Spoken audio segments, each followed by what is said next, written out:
నా దగ్గర ఏముంది? చంద్రబాబు గారి దగ్గర అపారమైన అనుభవం ఉంది. నేను మనుషుల్ని కదపగలను, కలపగలను. అది ఒక అన్యాయం జరిగితే నేను గొంతెత్తి మీ పక్షాన పోరాటం చేయగలను. నేను నేర్చుకుంటాను ఈ రోజున. మొన్న పంచాయతీరాజ్ శాఖ వ్యవస్థ గురించి ఫైల్స్ చదువుతా ఉంటే ఒకటే అనిపించింది. శుభ్రంగా చిన్నప్పుడు డిగ్రీ పోస్ట్ గ్రాడ్యుయేషన్ చేసి చదివే తప్పుండేది కాదు అనుకున్నాను. అన్ని ఫైల్స్ చదువుతున్నాను రోజుకి. ఎప్పుడు నేను అకౌంట్స్ చూడాలి, నా పర్సనల్ అకౌంట్స్, మీ పబ్లిక్ అకౌంట్స్ కోసం నేను చూస్తా ఉన్నా. మీకు రోడ్లు కానీ మాకు కొద్దిగా సమయం ఇవ్వండి. మీకు సింపుల్గా చెప్తున్నాను, మనకి 54 పంచాయతీలు కదా, మనకి 53 మన పిఠాపురంలోనే 54 పంచాయతీలు.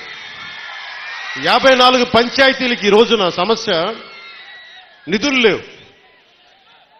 మనకి నిన్న రివ్యూ చేస్తా ఉంటే కాకినాడలో క్రయ విక్రయాలు, భూముల అమ్మకాలు, క్రయం విక్రయాలు ఉంటే మనం స్టాంప్ డ్యూటీ కడతాం. ఒక ఉదాహరణకు 1000 రూపాయలు స్టాంప్ డ్యూటీ కడితే దానికి కనీసం 2% దాంట్లో డబ్బులు మనకు రావాలి, పంచాయతీలకి రావాలి. పంచాయతీలకి డబ్బులు మన స్టేట్కి వెళ్తున్నాయి కానీ అక్కడి నుంచి రావట్లా. అందుకే పంచాయతీలో నిధులు మనకి కుళాయికి ఏదైనా కావాలన్నా నిధులు లేవు. ఏ మూల చూసినా నిధుల్ని అడ్డగోలుగా దారి మళ్లించేశారు. ఋషికొండ అనే ఒక ప్యాలెస్ కట్టడానికి 600 కోట్ల రూపాయలు వెచ్చించారు. ఎవరుంటారు అక్కడ?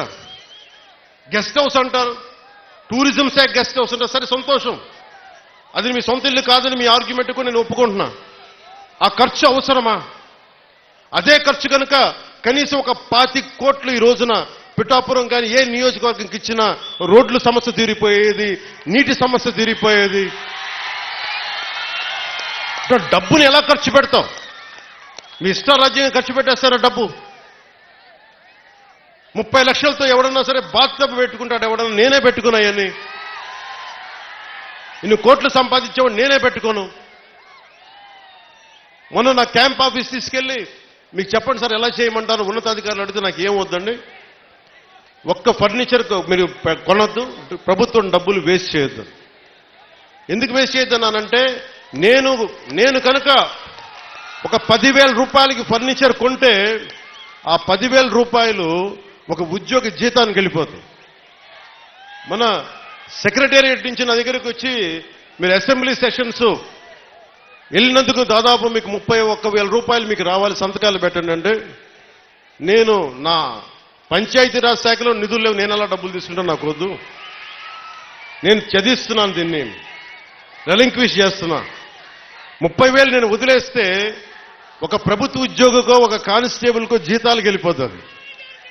అంటే ఇంత బాధ్యతగా ఉండాలి అని నేను ముందుకెళ్తున్నా.